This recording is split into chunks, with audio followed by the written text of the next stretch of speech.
Hi, Paul. How are you? I'm good, Lori. How are you? Great. Happy to join you.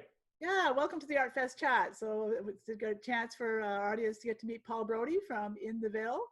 He's one of our Artfest exhibitors, and we're very happy to have him here today. Fairly new to our Artfest shows, but what an addition. It's just been great having you in our events. So thanks for, Well, it's been a lot of fun, and you certainly put on a good event, Lori, and we miss you this year. yeah, it's been a very strange year, hasn't it? We're living in this new Yes, no event world. Yeah, so absolutely. yeah, so Paul, you make beautiful handmade clothing. You're a clothing designer. So tell us a little bit about how you started. How did you start being a clothing designer? How did that all start?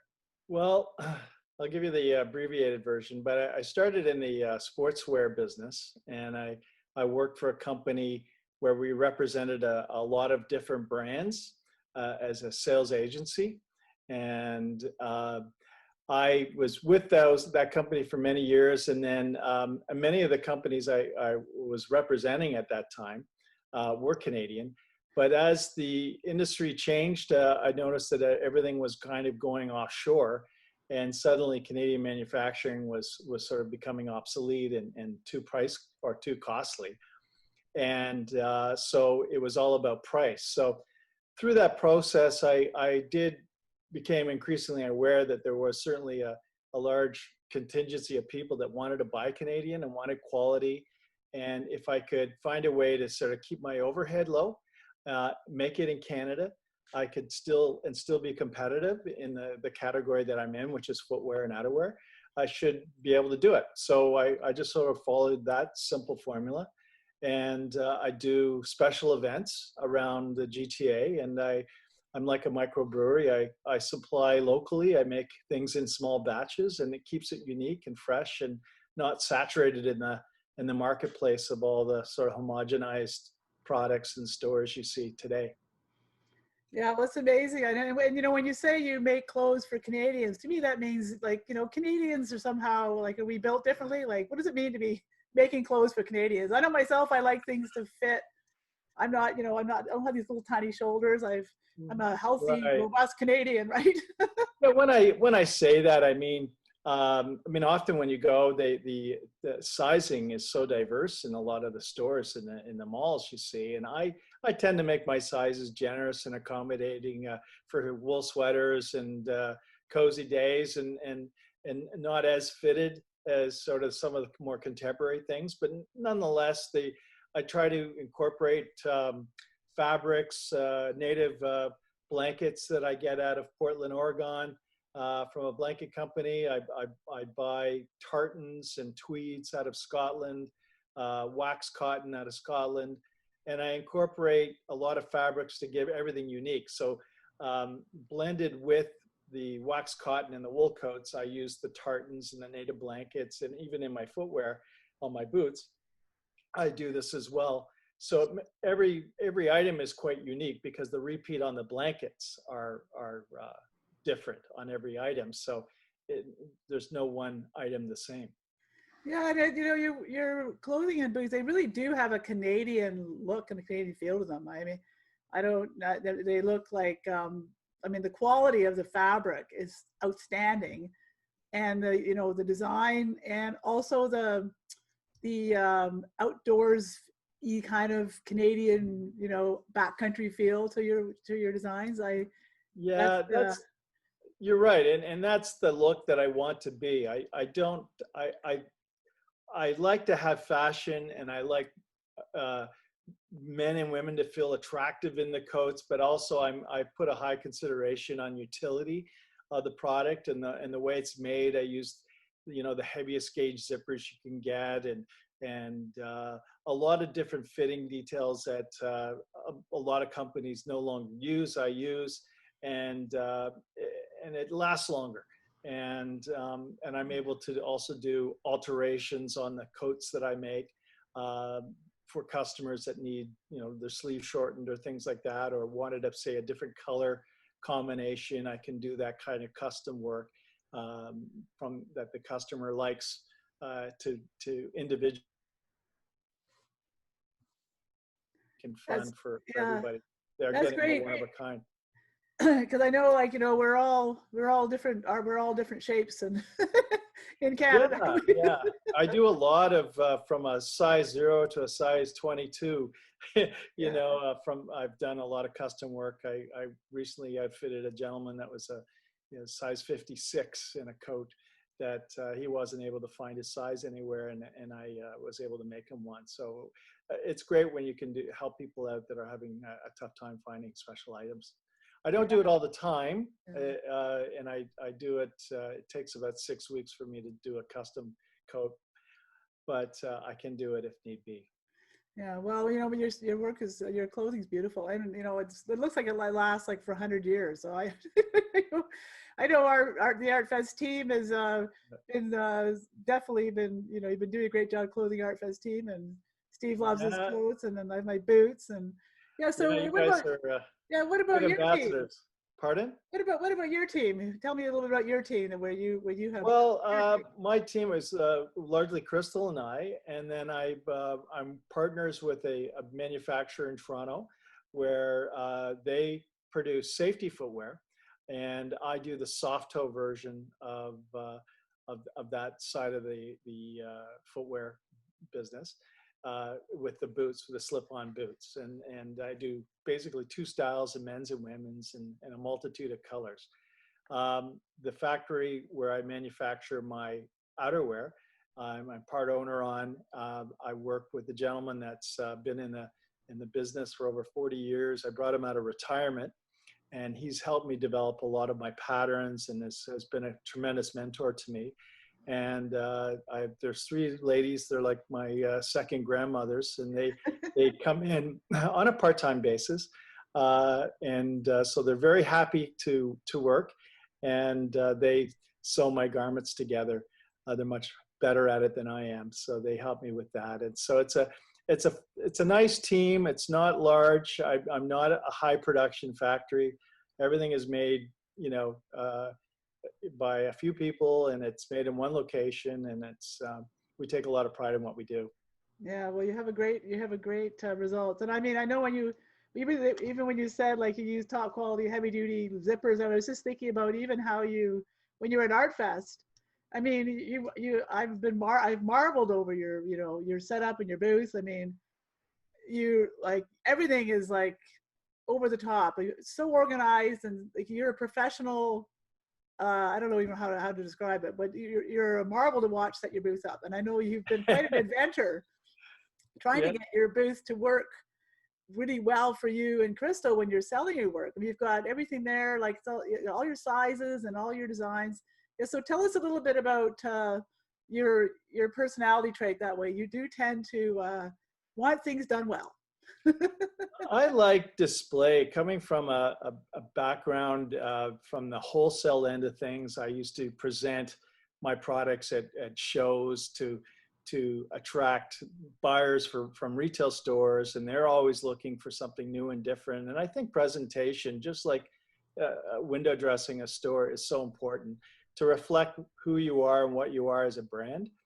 And I just try to have a very woodsy look. I leather stools, things, just little accents that make people feel comfortable when they're shopping with us. And we always try to play music if it's not provided at an event. And we just like to have fun with it. And many of our customers have become friends and who we stay in touch with. And it's been fun doing it. It's hard work, but it's well worth the effort. So Yeah. we try to, and I'm into antiques, and at some of the larger shows I do, we furnish it with a lot of old pine and furniture and chairs and things like that, just to make people feel like they're kind of shopping in a little country store. Yeah, it's nice. You do a great job with it. I mean, Thank you. at Artfest event, your booth's always bustling with Well, people. we try to make a bus. We have a very small location there, and we make the best of it, because I know you've got to accommodate a lot of people at that event. So Yeah, it's hard it's to. fun. It's always a challenge moving in and out of there on that cobblestone, I tell you, but it's Oh, worth it. yeah, tell our visitors a little bit about that little custom golf cart that Oh, you created yeah. for us. I tricked out a golf cart. A friend of mine who was a welder. Basically, I had all this checker plate aluminum, and just basically removed the front and back of the golf cart. We made a flatbed on both, and then I have a roof on the top of it, which supports weight for carrying gear into shows and events like yours. And also a rack. I don't think you've seen that, Lori, but I have a full racking system that goes around the peripheral of the golf cart where I can hang garment bags on all four sides of this. So when I'm driving it, you can't often see the driver. And it gets a lot of laughs and a lot of attention, but it is a very efficient thing as for slugging stuff in and out of shows. Yeah, it's definitely over the top. I couldn't believe it when I first when I first saw it. It was like, what is that contraption, right? Well, it's funny. I did an event at a farm not so long ago. A friend of mine has this beautiful farm towards where I live in Milton, and I basically filled the golf cart full of all my garments and my outerwear, and it was in the middle of a field, and we had a lot of fun with it. It was you could drive it all over the place if need be, so it was fun. Yeah, well, it's a smart idea. And moving, show move in and move out is everybody's worst nightmare. Yeah, well, it is. You try to work harder, or smarter, not harder. And this allows me to work, saves on my back a little bit, but slugging stuff around, because some of our products are heavy when they're all packed up in bags and boxes. Yeah, they are. When you're using those heavy duty fabrics, I mean, it adds up quickly, doesn't it? Yeah. So what's next on your Jennifer? You're designing. You have any new products you're working on? Ideas? I have a core group of products in my outerwear, I would say about 8 styles that I change with the color combinations for every year. I find new colors. I make modifications to fit everything I can to sort of make it better. I always try to introduce a couple of new styles in ladies every year. This year is my hooded parka with these huge toggle buttons, and I'll have to send photos of that. And detailing on some of the color combinations of my men's jackets. I'm now using leather plackets, which is this internal bib in the jacket, and I'm now doing that jacket for a ladies style. Whereas before, a lot of women wanted this men's jacket, so I did a ladies version of it. And I find that sometimes going too wide in a selection overwhelms people, and I'd rather just focus on about, as I said, just under 10 of my core product that's sort of my basic DNA, and then try to bring out something 1 or 2 styles new every year to try it out. But I'm known for these very functional wool coats and wax cotton coats, and if I can satisfy the world with those, I'm happy. Yeah, you're right on that. Yeah, it's a good point, because sometimes if you've been in business for many years, you start to think, oh, I want to do something new, and you start diversifying until all of a sudden you lose who you are. And you're right. You have so many choices. People come to your booth, they're like, I don't even know where to start. But you guys do a great job. And I know your partner Crystal is amazing. She's a fantastic model. I mean, she's delightful at the shows. She's great at customer service, and so are you, of course. But she's always looks fabulous in those coats. I mean, she is. She has been a tremendous asset joining my team 10 years ago, and keeping me organized has been a challenge enough for her. But she is. We work well together on public shows, events like yours, and we have fun. And I think that's why we've been successful. We're genuinely interested in people. We're passionate about our product. We know a lot about it. And these are the kind of services you don't often see anymore at some of the larger retail venues. People aren't as engaged with the products as we are, because we make them. So we want everybody to leave if not wearing our coats, knowing about it. Yeah, I know. I remember when I first saw your work, I was like, okay, I'm going to be having one of these coats and a pair of these boots and a pair of those little boots. So I'll be getting adding to my collection for sure.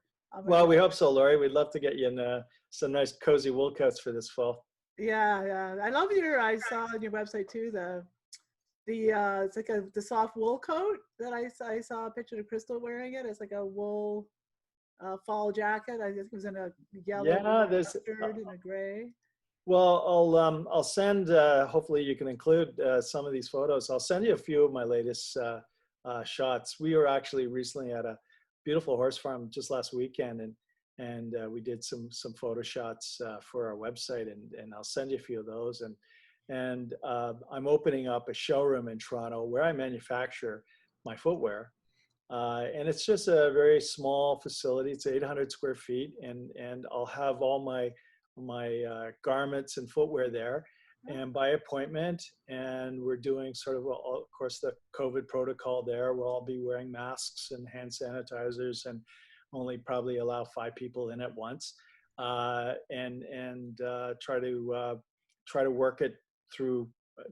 work through this lovely 2020 year, facilitating our personal contact with people that way, and doing everything we can to sort of drive business to our website is our focus now, where before we really didn't. We love talking to people on the online, but our events were largely, and our growth was largely through our shows. Yeah. So now this is forcing us to be more familiar and efficient with the whole multimedia thing, and trying to market your product online and give the same personal service that we have at our shows.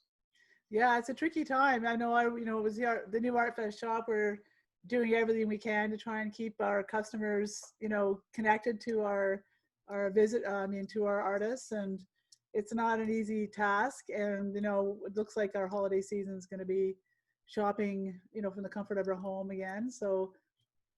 Well, kudos to you, by the way. Kudos to you, Laurie, for keeping at it and staying in touch with everybody. And we've always enjoyed your events and your energy at them. And you've done a super job with that. And we look forward to working with you in the future. Yeah, thanks, Paul. Yeah, thanks. Us too. Yeah, so we'll be doing, we'll get you up there. I know that that I could just see that your shop would be a great opportunity for people to, even if they ordered online, they could pick up their jacket at your shop. Yes, yeah. And then get, try it on, make sure it's fitting properly, and yeah, it's great. Good plan. I mean, and we also encourage people to call us, in advance if they have any questions, if they want to order something online, and we can tell them about the fit and make recommendations, and then also provide that service by appointment from our Toronto location. Yeah, it's a great idea. Well, that's great. So thanks for coming on to our online chat, and yeah, good luck with your holiday season sales, and hopefully we'll be selling lots of your work on the Artfest shop. That's what my plan is. Thank you, Laurie, and thanks for having me, and thanks for your interest, and keep up the good work. All right. Until next time. Thanks. Bye-bye. Bye.